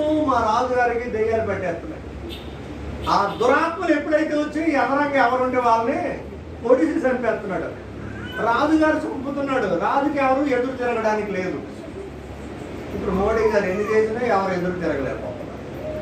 జగన్మోహన్ రెడ్డి గారు ఎన్ని చేసినా ఎవరు ఎదురు తిరగలేకపోతున్నారు. అధికారంలో ఉన్నారు కదా, కేకలేయడము, తిట్టడము, వీళ్ళు కొట్టుకోవడము తప్ప ఏ అవడం లేదు. రాజుగారు కాబట్టి మేము ఏం చేయలేకపోతున్నాం, నువ్వు ఇక్కడ ఉండిపో, నీకు నెల నెల జీతం ఇస్తున్నాను ఉంచేశారు. సరే, ఇక్కడ సౌలు మీద దురాత్మ వస్తుంది అనేసరికి దావీదు ఏం చేయాలా? ఆ సితార పట్టుకొని మాట పాడి నాట్యం చేయాలి. వెంటనే దురాత్మలు పారిపోయి ఇలా చేసి చేసి కొంతకాలానికి ఏమైందంటే ఒక యుద్ధం వచ్చింది. ఆ యుద్ధానికి సౌలు బయలుదేరాడు. దావీదు నువ్వు వస్తావా అన్నాడు. రాజా మీకు చెప్పాడు, నేను కూడా వస్తాను పదండి అని. సౌలు మామూలు వ్యక్తి కాదండి, ఆజానుభావుడు. ఆయన కూడా వేల కొలది మందిని తరిమేవాడట. ఒకడే కత్తి పెడితే వేల కొలది మంది చచ్చిపోయేవారట. ఆయన వేల కొలది మందిని జయించగలిగితే దావీదు 10,000 కొలది మందిని జయించేవాడట. హల్లెలూయా. ఈ విషయం జయించి తిరిగి వస్తున్నప్పుడు రాజ్యంలో కొంతమంది స్త్రీలు నాట్యం చేస్తున్నారు. నాట్యం చేస్తూ పాటలు పాడుతూ, నాట్యం చేస్తూ పాటలు పాడుతున్నారు. నేను ప్రిస్కిల్లా ఇంటికి నేను వెళ్ళి ఇంటి వరకు బండి మీద వెళ్ళిపోదామని చూసేసరికి అక్కడ కొందరు స్త్రీలు నాట్యం చేస్తున్నారు. ఏంటా వీళ్ళు ఏం నాట్యం చేస్తున్నారని చూస్తే కర్రలు పట్టుకొని, నేను అనుకున్నాను ఇలాంటివన్నీ నాకు వచ్చు, నన్ను కూడా ఏమంటారా అని. ఎందుకంటే అవి నేను కూడా వేసాను ఒకప్పుడు. కొంతమంది కరెక్ట్గా వేయలేదు, 2 నిమిషాలు నిలబడి అలా చూసాను. ఎందుకంటే అది నాకు దారి ఇవ్వడం లేదు, వాళ్ళు ఇవ్వడం లేదు కాబట్టి నాకు కూడా చూడాలని ఉంది. 2 నిమిషాలు అలా నిలబడి చూస్తే అక్కడ ఒక క్రిస్టియన్, ఒక మంచి క్రిస్టియన్ ఆవిడ ఉంది. అయ్యగారు ప్రైజ్ లేడండి, అమ్మ కొంచెం ప్లేస్ ఇవ్వండి, అయ్యగారు వెళ్ళిపోతాడండి. క్రిస్టియన్ ఆవిడ ఆ ముందుండి లేట్ చేస్తారో చూస్తుంది. భలే నాట్యం చేస్తున్నారు. ఎప్పుడెప్పుడు చేస్తారని క్రిస్టియన్ అని అడిగితే టిఫిన్ చేసి చేస్తారట, గుడి ముందు మధ్యాహ్నం చేసి చేస్తారట, రాత్రికి వెళ్ళి చేస్తారట. అంటే నాట్యం ఆడాలని స్త్రీలకు కానీ అనిపిస్తే గుడి ముందుకెళ్ళి ఏ నాట్యం చేసినా ఏ పురుషుడు ఏంటంటారు. అదే మంచి అవకాశం డాన్స్ లేదు, మామూలుగా చేయనివ్వరు కదా. అయితే నాట్యం చేస్తూ పాటలతో వీరిని ఆహ్వానిస్తున్నారు, రాజుల్ని ఆహ్వానించాలి. మీరు మొన్న నన్ను కూడా అలాగే మంచి హైలైట్ చేసి ఆహ్వానించారు కదా, కింద నుండి పై వరకు. నాకు ఇవన్నీ ఈ సన్నివేశాలన్నీ గుర్తొచ్చేసాయి. ఇక్కడ 2-3 పిల్లలు నాటి డ్యాన్స్ కూడా చేస్తున్నారు. అప్పుడు చాలా గొప్ప కార్యం చేశారు కదా. మొన్న సహోదరుడు చూశాడు, అనుకోకుండా నా సెల్ అది ఉంది అని నేను ఒకసారి నిజంగా ఈ దృశ్యం చూసినప్పుడు ఆనంద బాష్పాలు వచ్చి ఉంటాయి కదన్నయ్య నీకు అని అడుగుతున్నాడు. అవును తమ్ముడు, నాకు తెలియకుండానే సంఘస్థులు ఇలా చేశారు, చాలా సంతోషం అన్నయ్య. ఆ రోజుల్లో రాజులు విజయంతో వచ్చినప్పుడు, జయంతో వచ్చినప్పుడు నాట్యం చేస్తూ వారిని ఆహ్వానించేవాడు. ఆ నాట్యం చేస్తూ పాడుతూ సౌలా వేల కొలది మందిగా చంపావు, దావీదా 10,000 కొలది అని పాటలు పాడేశారండి తీరామోసీలు. ఆ మాట వినబడిపోయిందండి ఎవరికి? ఎప్పుడైతే వినబడింది వెంటనే దావీదు మీద విషపు చూపు కలిగేను అని ఉంది. ఈ మాట చెవిని పడిందంట, ఆయన చూపులు మారిపోయాయి. ఇక ఆ రోజు నుండి ఎలా చూస్తున్నాడు దావీదుని? విషపు చూపు అంటే చూపులతోనే చంపేయడం. కొంతమంది చూపులతోనే చంపేస్తారు కదండి. అందుకో చూపులతో నన్ను చంపి సినిమా పాటలు ఉంటాయి కదా, చూపులతో చంపికమ్మ, మక్కలతో చంపేకు. విషపు చూపు. ఇక ఆ రోజు నుండి ప్లాన్ చేశాడండి దావీదుని చంపుదామని. ఎన్ని ప్లాన్లు చేస్తున్నారు కానీ ఎప్పుడూ చంపలేకపోతున్నాడు. హల్లెలూయా. 124వ కీర్తనలో అంటాడు, యెహోవా మనకు తోడై ఉండని ఎడల వారి ఆగ్రహం మన మీద రౌలు కొనినప్పుడు దేవుడే కానీ తోడుగా ఉండకపోతే జీవముతోనే మింగేస్తారండి మనల్ని. ఎలా మింగేస్తారండి? అమ్మో, ప్రాణంతోనే మింగేస్తారు. జాగ్రత్త. కొంతమంది మీద అలాగే ఉంటారు. నువ్వు దొరకాలి కానీ ప్రాణంతోనే మింగేయాలని చూస్తారు. అక్కడి నుండి కనిపెడుతున్నాడు దావీదుని చంపాలని. తన జీవితంలో ఎప్పుడు చంపలేకపోయాడు. హల్లెలూయా. దేవుని కృప, దేవుని కాపుదల, ఇందాక పాస్టర్ గారు చెప్పారు కదా, దేవుని భద్రత ఎప్పుడు మనకు ఉంటుందో ఏ దుష్టుడు మనల్ని టచ్ చేయలేడు. కొంతకాలం అయింది, తర్వాత దావీదు రాజు అయ్యాడు. ఇప్పుడు ఏం చేయాలండి? కీడుకు ప్రతి కీడు. ఇప్పుడు ప్రతీకారం తీర్చుకోవచ్చు. నువ్వు రాజు ఉన్నప్పుడు నన్ను ఎన్నిసార్లు చంపాలని చూస్తాను కదా, ఇప్పుడు ఇదిగో నువ్వు నాకు దొరికిపోయావు, నేను నిన్ను చంపేస్తాను అనుకోవాలి. కానీ దావీదు అలా అనుకోలేదు, వదిలిపెట్టేశాడు. ఒక సైనికుడు పట్టుకొని, రాజా మొక్కలు నరుకుతామంటే వద్దు, ఈయన దేవుని అభిషేకం పొందినవాడు, దైవజనుడు ఈయన్ని అభిషేకం చేశాడు, అభిషిక్తులైన వారిని మనము ముట్టకూడస్తుమా, నీ కత్తి మొక్కలు పెట్టు అని. అంటే దావీదు దేవుని యందు భయభక్తులు కలిగినవాడు. అందుకే ఎప్పుడు అభిషేకింపబడిన వారిని పల్లెత్తి ఏ మాట కూడా ఎప్పుడు అనకూడదు. ఎప్పుడైనా దేవుని సేవకుల్ని తెలుసో తెలియకో ఏదైనా మాట అన్నావేమో ఎప్పటికైనా వెళ్ళి కాలు మీద పడి క్షమాపణ కోరు. వాళ్ళు 100% నేను క్షమించానన్నంత వరకు వాళ్ళ పాదాలు వదిలిపెట్టక. ఎందుకంటే దేవుని అభిషేకం లేకుండా ఏ ఒక్క వ్యక్తి సేవకుడు కాలేడు. మనుషుల ద్వారా ఏ వ్యక్తి సేవకుడు కాలేడు. దేవుడు ఏర్పాటు చేసుకుంటేనే ఒక వ్యక్తి సేవకుడు అవుతాడు. అందులో అభిషేకం చేయబడే వ్యక్తిని ఎప్పుడు కూడా నోరు జారేవేమో జాగ్రత్త. ఈయన అభిషేకింపబడ్డాడు, నా శత్రువే, కానీ ఈయన జోలికి నేను వెళ్ళను, మీరెవరు అన్నాడు. ఎందుకంటే దేవుని యందు భయభక్తులు కలిగిన వాడు. దావీదులో ఉన్న మరొక గుణం, మరొక మాట చదవండి. 1 సమూయేలు గ్రంథం 24:18 ఏముంది? దావీదు ఇట్లా, నేను యెహోవా నన్ను నీ చేతికి అప్పగింపగా నన్ను చంపగా విడిచినందుకు ఈ దినమున నీవు నా అపకారమునకు ఉపకారము చేసిన వాడవై నా ఎడల నీకున్న ఉపకార బుద్ధిని వెల్లడి చేస్తే గనుక నీవు నాకంటే నీతిపరుడవు. రైట్, ఉపకారి. దావీదు ఎవరండి? ఉపకారం చేసేవాడు. బయట ఒక వాక్యం ఉంది, అది చివరిని ఏమైనా ఉంది రాసినా తెలుసా? అవతల యెహోవా అందరికీ ఉపకారి. ఈ చివరిన ఒక వాక్యం ఉంది, యేసుక్రీస్తు అందరికీ. ఎప్పుడైనా చదివారు మీరు? అసలు బయట వాక్యాలే ఉన్నాయని నేను తెలియదు అంటారు. నీ పక్కనే ఉందంటే ఎప్పుడు రాలేదు, పాస్టర్ గారు ఎన్నో కూడా ఉంటారు. ఆజ్ఞలు ఎక్కడున్నాయి? ఎవరైనా టక్కని చెప్పాలి. ఆజ్ఞలు ఎక్కడున్నాయి? ఆత్మఫలం ఎక్కడుంది? పరలోక ప్రార్థన ఎక్కడుంది? కృపావరాలు ఎక్కడున్నాయి? అబ్బా మరి అంటే ఇదే కదా. ఆయన నీ త్రోవను సరళం చేయను ఎక్కడుంది?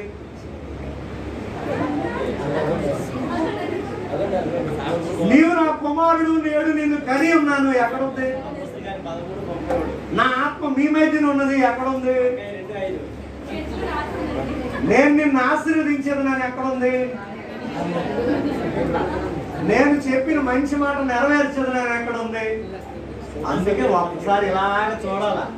మీరు చర్చికి వచ్చినప్పుడు ఇలాగే ఇవన్నీ చూసి ఇవి కంఠస్థం చేసుకోవచ్చు. అలాగే బయట కూడా ఉన్నాయి. మన దేవుడు అందరికీ ఉపకారి. నువ్వు కూడా అందరికీ, ఒకవేళ అందరికీ చేయలేకపోయినా కొందరికైనా నువ్వు ఉపకారం చేయాలి. అందరికీ చేయలేకపోవచ్చు. మన ఇంటికి ఒక 10 మంది వచ్చారనుకోండి చేయలేము. 2 వచ్చారనుకోండి చేయగలము. నీకు ఎంత వీలైతే అంత ఉపకారం చేయాలంటే, అపకారం మాత్రం దావీదు తనకి అపకారం చేసే వారికి కూడా ఉపకారం చేశాడట. అందుకే అక్కడ ఒక ఆయన అంటాడు, కీడు చేసేవారికి కూడా ఉపకారం చేసి ఇంత గొప్పోడు అయ్యావయ్యా, నీకు నమస్కారం అని చెప్పాడు. దావీదు తాలూకు లక్షణం ఏంటంటే ఉపకారం. నెక్స్ట్ మరొక మాట చదవండి, 2 సమూయేలు 24:17. 2 సమూయేలు 24:17.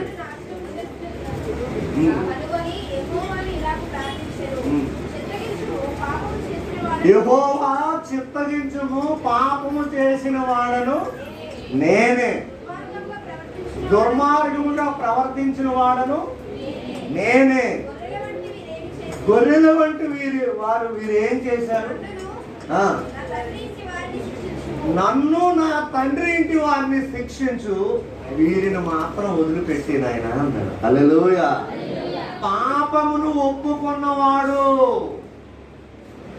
కీర్తన 51 అంతా పాపమును ఒప్పుకున్నవాడు. కీర్తన 6వ అధ్యాయంలో మంచం తేలిపోయేటంత ఏడ్చాడట, పరుపు తేలిపోయిందంట, అంతగా ఏడ్చాడట, మూలుగుతూ అలిసిపోయాడు. పాపమును ఒప్పుకున్నవాడు, కప్పుకున్నవాడు కాదండి దావీదు.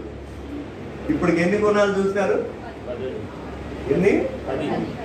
10 గుణాలు చూశారు. టైం కూడా అయిపోతుంది కనుక పాపమును కూడా ఒప్పుకున్నాడు. కనుక దేవుడు అంటాడు, దావీదా నీవంటే నాకు ఇష్టం లేదు, నీవు నా హృదయానుసారుడు, నా ఆలోచనలన్నీ నెరవేర్చువాడు, నా ఉద్దేశములన్నీ నెరవేర్చువాడు. దావీదంటే నాకు ఇష్టమని దావీదుని హత్తుకొని కౌగిలించి ముద్దు పెట్టేవాడట. హల్లెలూయా. చూసారా, మనందరి జీవితాల్లో ఇంతవరకు ఉన్న విషయాలన్నీ బయటికి చెప్పగలమేమో కానీ ఈ లాస్ట్ పాయింట్ మాత్రం ఒప్పుకోమండి. దావీదు పాపమును అని చాలా మంది ఇక్కడ దొరికిపోతారు. నీలో ఉన్న ప్లస్లన్నీ బయటికి గొప్పగా చెప్పేస్తావు, మరి మైనస్ ఎందుకు చెప్పుకోవు? ఒకసారి మన శాంసన్ వాళ్ళ డాడీ రిటైర్మెంట్ అయినప్పుడు మీటింగ్ పెట్టారు. అందరూ కొంచెం మాటలు గ్రీటింగ్స్ లాగా చెప్పారు. అందరూ ఆ డాడీని హైలైట్ చేసేసారు. ఫైనల్లో ఆయన లేచి, నేను వాకింగ్ చెప్పే ముందు బ్రదర్ మీరు 2 మాటలు చెప్పండి అంటే, అప్పుడు ఆయన లేచి చెప్పాడు, వీళ్ళందరూ నా దగ్గర భయ్యానికి నా గురించి హైలైట్ చేసి చెప్పారు, కానీ నాలో ఉన్న లోపాలు వీళ్ళు ఎవరో చెప్పలేకపోయారు నా దగ్గర భయ్యానికి. కనుక నా లోపములన్నీ నేను చెప్పేస్తున్నానని మైనస్లన్నీ చెప్పేశాను. హల్లెలూయా. ఆపదు నేను అన్నాను, బ్రదర్ ప్రభుదాస్ గారు దేవునికి మీరు చాలా ఇష్టలండి, ఎందుకంటే మీరు కప్పుకోలేదు, ఒప్పుకున్నారు. ఆయన పేరు ప్రభుదాస్. కనుక ఇలాంటి లక్షణాలు కలిగిన దావీదంటే దేవునికి చాలా ఇష్టం అయిపోయాడు.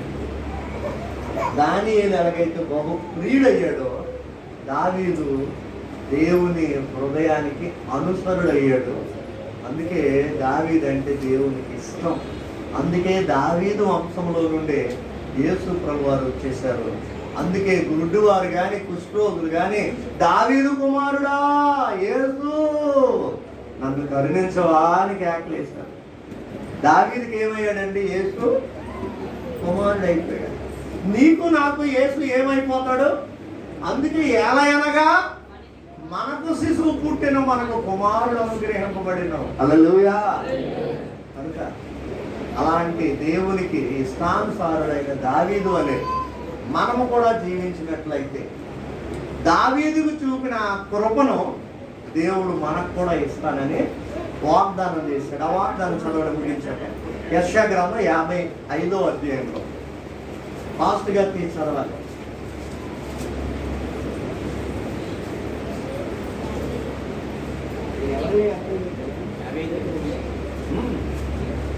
అంటే ఆ రిఫరెన్స్ మీరు ఎత్తుకోగలరేమని రిఫరెన్స్ నేను చెప్పలే, ఆ కిందలోనే ఉంది. చదవండి. చెవి యొగ్గి నా యొద్దకు రండి, చెవి యొగ్గి నా యొద్దకు రండి, మీరు విని ఎడల మీరు బ్రతుకుతారు. నేను మీతో నిత్య నిబంధన చేస్తాను, దావీదునకు చూపిన శాశ్వత కృపను మీకు చూపిస్తాను. హల్లెలూయా. దావీదుకి ఎలాంటి కృప ఇచ్చాడండి? సౌలుకి ఇచ్చాడు, పోగొట్టుకున్నాడు. నెక్స్ట్ దావీదుకి ఇస్తే దాన్ని నిలవబెట్టుకున్నాడు. మరి దేవుడు నీకు ఇచ్చిన కృపను నువ్వు పోగొట్టుకోవద్దు. నీ తరతరాల వరకు అది కంటిన్యూ అవ్వాలంటే నువ్వు దాన్ని నిలబెట్టుకో. దేవుళ్ళు స్థిరంగా ఉండు. దేవుడి మాటలు దీవించునుగాక. ప్రార్థన చేద్దాం. ఎత్తబడిన ఈ మాటలు మనలో ఫలించినట్లుగా దావీదు లాంటి కృపను మనం కూడా పొందుకొని ప్రభు కొరకు సాక్షులుగా బ్రతికినట్లుగా. తర్వాత అప్పగింపబడిన రాత్రి ఒక రొట్టెలు పట్టుకొని విడిచి కృతజ్ఞతాస్తుతులు చెల్లించి, ఇది నా శరీరము, దీన్ని తిన్నప్పుడల్లా నన్ను జ్ఞాపకం చేసుకుంటున్నాను. అలాగే భోజనమైన పిమ్మట పాత్రను ఎత్తి, ఇది నా రక్తము వలన క్రొత్త నిబంధన, దీనిని తిన్నప్పుడల్లా త్రాగినప్పుడల్లా నన్ను జ్ఞాపకం చేసుకుంటున్నాను.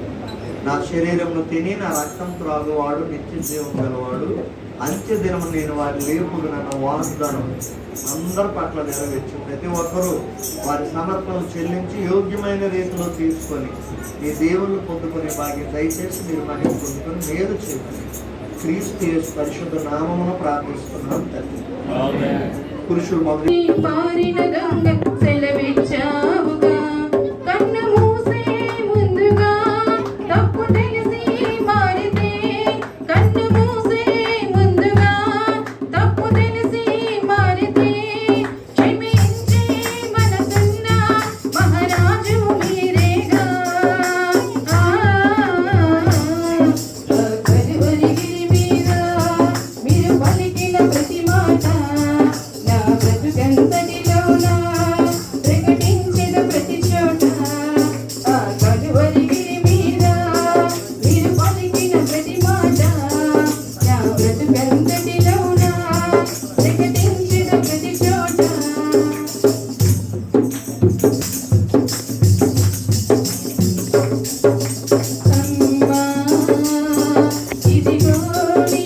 కుమారుడని, ఇదిగో నీ తల్లి అని అన్నావు యోహాను.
సంపూర్తి చేస్తావా సమాప్తమైనది పరక్షణ కార్యాన్ని మాకు బదులుగా శిక్షను పొంది సంపూర్తి చేస్తావా కార్యారంభము పెద్ద కార్యాంగమే మేలని కార్యారంభము కన్నా కార్యాంగమే మేలని వచ్చిన పనిని ముగించి మాకు పూర్తిగా నిలచాలి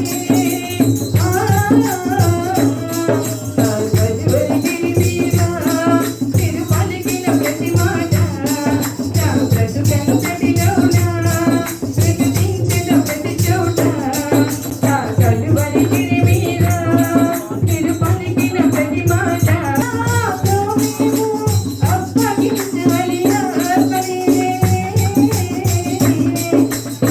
కలువరిగిరి మీద మీరు పలికిన ప్రతి మాట నా బ్రతుకంతటిలోనా ప్రకటించిన ప్రతి చోట నా కలువరిగిరి మీద మీరు పలికిన ప్రతి మాట నా బ్రతుకంతటిలోనా ప్రకటించిన ప్రతి చోట చెప్పబడుచు ఉండగా కన్ను మూసే ముందుగా చెప్పబడుచు ఉండగా కన్ను మూసే ముందుగా విను పలికిన విలువైన మాటలన్నీ రేగా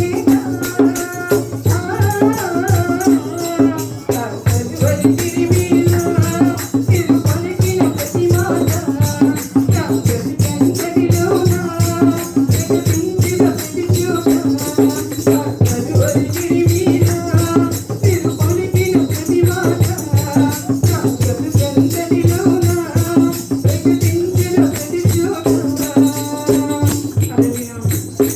Praise the Lord. సిలువలో 7 మాటలు ధ్యానం చేశాం పాఠం ద్వారా. ఇంకెవరైతే ప్రభు సంస్కారం తీసుకోలేదో వచ్చి తీసుకోండి. మిగిలిన వారు అందరూ కూర్చోండి. ఒక్క 2 నిమిషాలు కూర్చోండి. వాళ్ళందరూ కూర్చోండి. ఎక్కడ వారు అక్కడ కూర్చోండి. లేచి నిలబడండి. ప్రార్థన చేద్దాం. మహాపరిశుద్ధుడైన ప్రభువా, ప్రేమ కలిగిన తండ్రి, మీకు వందనాలు. ఈ 2022 సంవత్సరంలో 4వ నెలలో మొదటి వారము ఆయన మీరు ప్రేమించిన ఈ మందిరములు మీరు ఏర్పాటు చేసుకున్న గుడ్ సామెతన్ సంఘస్థులు అందరూ కలిసి మీ దాసులు ఎలీషా గారితో కలిసి నూతనంగా వచ్చిన సమాధానం గారు, వరలక్ష్మి గారు, జగన్ గారితో కలిసి సిలువలో పలికిన 7 మాటల కొరకు 7గురు, సిలువ శ్రమలు గుడ్ ఫ్రైడే కొరకు సంబంధించిన విషయాలు చెప్పడానికి ఉన్న 10 మందితో కలిసి ఇంతవరకు నిన్ను ఆరాధిస్తున్న వారందరితో కలిసి నిన్ను స్తుతించడానికి మీరు ఇచ్చిన ధన్యతను బట్టి వందనాలు. నీ నామంలో సమయానికే ప్రారంభించి సమయానికి ముగించడానికి మీరు ఇచ్చిన కృపను బట్టి వందనాలు. ప్రార్థనలో ఉన్నారు, పాటల్లో ఉన్నారు, కీర్తనలో ఉన్నారు, స్తుతి ఆరాధనలో ఉన్నారు, కీర్తన వాక్య భాగంలో మీరు నీ సేవకులను వాడుకున్నారు. అలాగే వాక్య సందేశములో ఉన్నారు, కృతజ్ఞతలు దశమ భాగములు సమర్పణలో ఉన్నారు, ప్రభు సంస్కారంలో ఉన్నారు, ప్రకటనలో హెచ్చరికల్లో ఉన్నారు. మరలా సాయంకాలం కూడికలో కూడా మీరు నడిపిస్తున్నారు. అలాగే రేపటి దినం నాయన మరి హేమలత గారి గృహ కూడికలో కూడా మీరు ఉండండి. మిగిలిన వారు కూడా దాని గుడ్ ఫ్రైడేలోగా సంపూర్ణంగా ప్రతి గృహంలో ప్రార్థన జరుగునట్లు మీ కృప దయచేసి మీరు మహిమ పొందండి. ఇదిగో నీ నామంలో కొద్దిమంది కలిసి గుమ్మకోట ప్రయాణం వెళ్తుండగా ప్రయాణం అంతట్లో తోడని నడిపించి ఈ నామానికి మీరు మహిమ తెచ్చుకోండి. సకాలంలో మేము చేరుకోవడానికి కృప చూపించండి. వాహనాలు మీ స్వాధీనంలో ఉంచుకోండి. మీరే మహిమ పొందండి. ఈ నామానికి మీరు మహిమ తెచ్చుకోండి. మరలా సాయంకాలం మేము కలుసుకునే వరకు మీ కృపా కాపుదల భద్రత అనుగ్రహించి ఇంకా అనేక నూతన ఆత్మలు ఈ సన్నిధికి నడిపించి గాజువాకుల మందిరం త్వరగా కట్టబడినట్లు సహాయం చేసి మీరే కృప చూపించి మీరు చేయండి. ఇదిగో ఎవరెవరు ఏ ఏ ప్రార్థన అవసరంతో వచ్చారో, ఏ ఏ విషయాల కొరకు సేవకుల ద్వారా ప్రార్థన చేయించాలని ఆశపడుతున్నారు, యేసు నామములో వారు అనుకున్నవి 100% వారికి జరుగును గాక. ఈ స్థలములో నుండి దీవించి ఆశీర్వదించి క్షేమముగా వారిని పంపించి మీరు మహిమ పొందుకోమని క్రీస్తు యేసు పరిశుద్ధ నామములో ఈ ప్రార్థన మీకు అప్పగిస్తున్నాం తండ్రి. తండ్రి అయిన దేవుని ప్రేమ, కుమారుడైన యేసుక్రీస్తు కృప, పరిశుద్ధాత్మ అన్యోన్య సహవాసము సల్లి కూడి ఉన్న మనకు, సర్వలోక పరిశుద్ధులకు, ఇక్కడ ఉన్న కుటుంబాలన్నిటికీ సదాకాలము తోడై ఉండి నడిపించును గాక. యేసు రక్తమే జయం, ప్రభు యేసు రక్తమే జయం, ప్రభు యేసు నామమున సంపూర్ణ విజయం కలుగును.